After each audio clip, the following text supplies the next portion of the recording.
Libro El pensamiento del hombre en Occidente por Alex Montero Hernández. Parte 18. Karl Marx y el materialismo histórico. Antropología marxista. Para entender al ser humano, Marx parte de la interacción entre ser humano y naturaleza. El ser humano transforma la naturaleza. A eso le llamamos trabajo.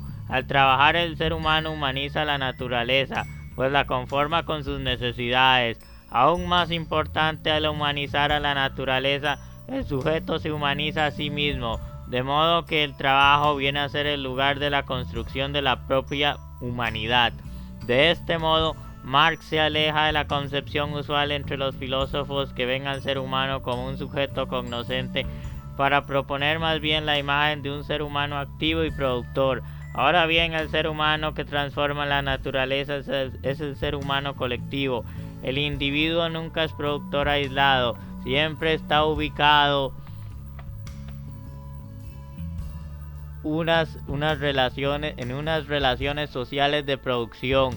Aún Robinson Crusoe solo en su isla lleva consigo a la sociedad.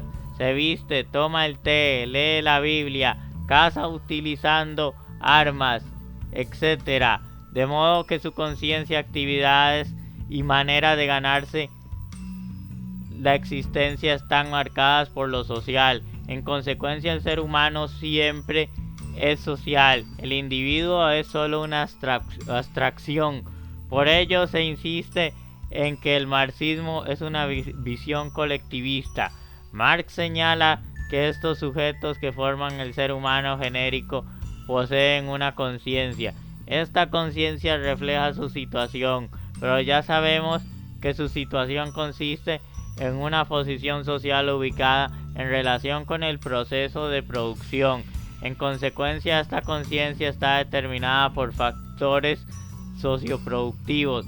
Marx insiste en esto claramente. No es la conciencia la que determina el ser social del individuo, sino el ser social del individuo quien determina la conciencia. La conciencia es un reflejo de la realidad, una realidad de relaciones sociales de producción. En este sentido, el marxismo se opone a las concepciones idealistas. Las ideas dirigen a los seres humanos en la historia y propone un materialismo histórico. La producción material determina a los sujetos en la historia. Se trata así de una teoría determinista. De este modo, para Marx, el ser humano se puede caracterizar por la producción, la sociabilidad y el determinismo de su conciencia. A ello añadirá la noción de alienación, pues la conciencia del sujeto va a estar distorsionada en la medida en que el sujeto no se reconoce como productor de los objetos y de su realidad, sino que percibe la realidad invertida.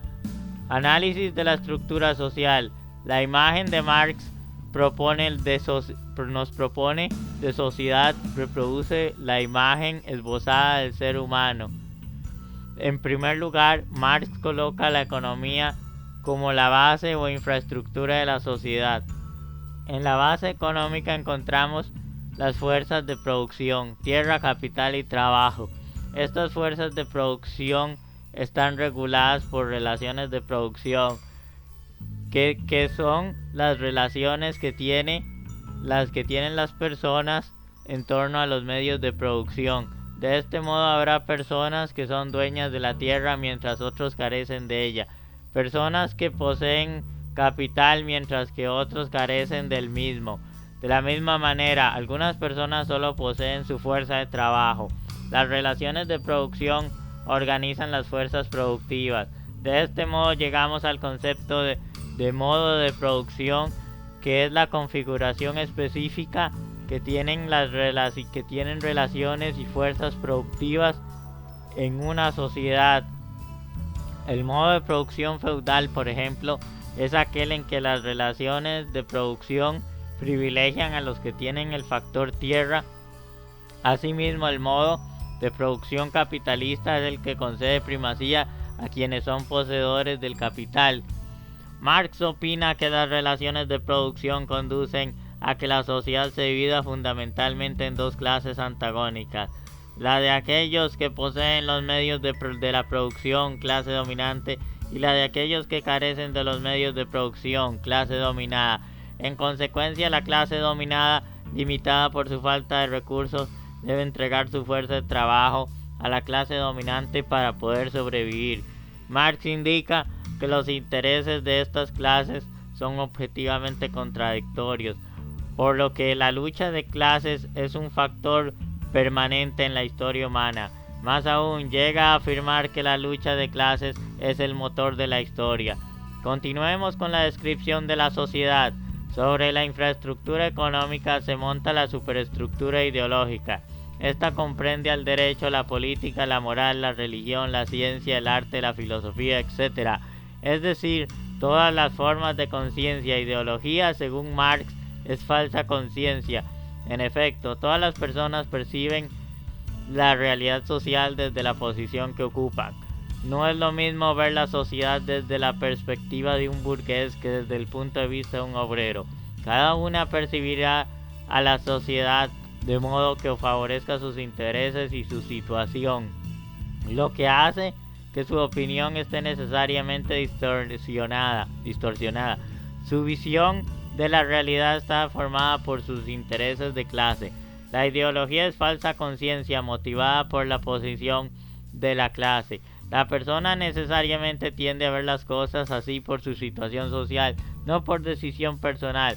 Marx continúa afirmando que la ideología dominante es la ideología de la clase dominante. La clase dominante es la que controla los medios de producción, escuelas, colegios, universidades, periódicos, revistas y demás medios de comunicación, iglesias, etc. En consecuencia, estos medios difunden el punto de vista de la clase dominante y, por supuesto, el fin de la ideología dominante es asegurar la dominación de clase y la reproducción del sistema. Interpretación de la historia. Marx critica el socialismo utópico y sostiene que su propuesta es un socialismo científico.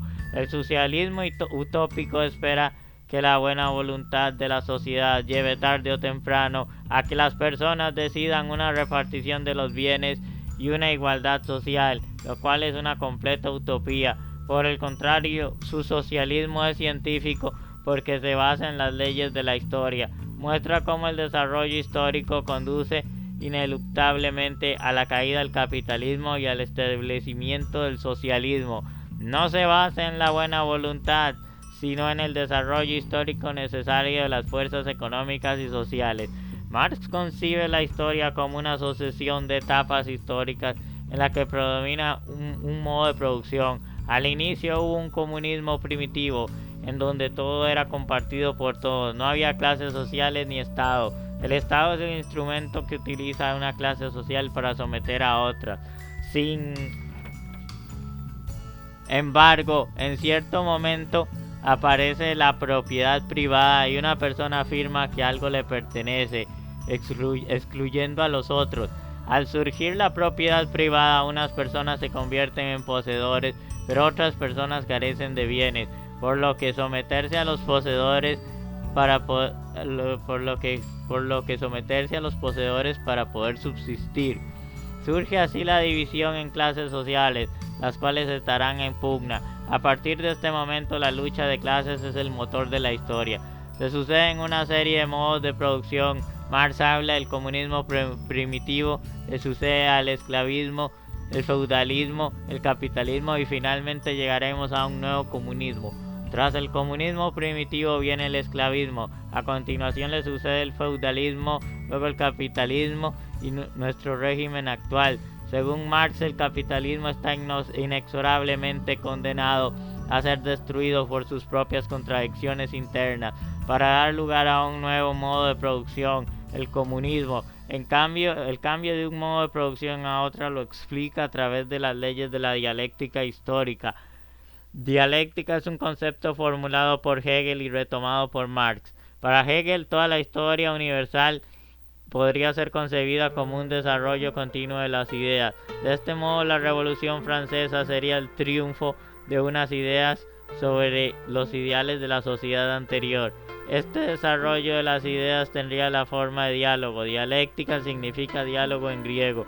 En un diálogo normal, una persona propone algo, tesis, otra persona hace una propuesta contraria, antítesis, y finalmente llegarían a una conclusión, síntesis, que sería superior a las propuestas anteriores por reunir lo mejor de ellas. Para Hegel, la historia sigue este proceso de propuesta, contrapropuesta y síntesis, en una espiral creciente de desarrollo espiritual de la humanidad. Marx va a retomar el concepto hegeliano de dialéctica, pero rechazando el idealismo de Hegel. El marxismo propondrá una dialéctica materialista donde las fuerzas históricas se moverán dialécticamente a partir de sus intereses materiales. De este modo, el capitalismo, tesis, necesita generar una fuerza obrera para explotarla, teniendo estos obreros o proletarios, antítesis, intereses materiales opuestos. Esta oposición irá creciendo hasta que venga la revolución proletaria y establezca el comunismo, síntesis, que reunirá lo mejor del capitalismo, su industrialismo y la propuesta obrera de solidaridad. Para Marx, la dialéctica es la lógica de la historia y también de la naturaleza. En todo proceso hay una unidad y lucha de contrarios. El capitalismo necesita de los proletarios que se le oponen. Estos contrarios en lucha van a generar un cambio siguiendo el proceso de tesis, antitesis y síntesis, también llamado ley de la negación de la negación. Finalmente, todo cambio empieza por pequeñas transformaciones que tarde o temprano llevan a alterar todo el sistema, cambio de lo cuantitativo en lo cualitativo. Apliquemos esto a la sociedad. El capitalismo tiene que concentrar más y más obreros, formando una gran masa para explotarla, pero al agruparlos los vuelve solidarios y cada vez tienen más conciencia de clase de formar un grupo opuesto al capitalismo. Los proletarios empiezan a organizarse y ser conscientes hasta que el factor productivo de trabajo que representan llega a desarrollarse tanto que rompe con las relaciones de producciones capitalistas. El desarrollo de las fuerzas productivas lleva a romper las relaciones de producción. Entonces ocurre la revolución proletaria y se instaura el socialismo, etapa de preparación para el comunismo. El socialismo se da una dictadura del proletariado. El Estado es poderoso y dueño de todos los bienes. Cuando las personas se acostumbran a la comunidad de bienes y ya no haya peligro de contrarrevolución, el Estado decretará su propia disolución. Entonces se entrará el comunismo, donde todos los bienes estarán en común.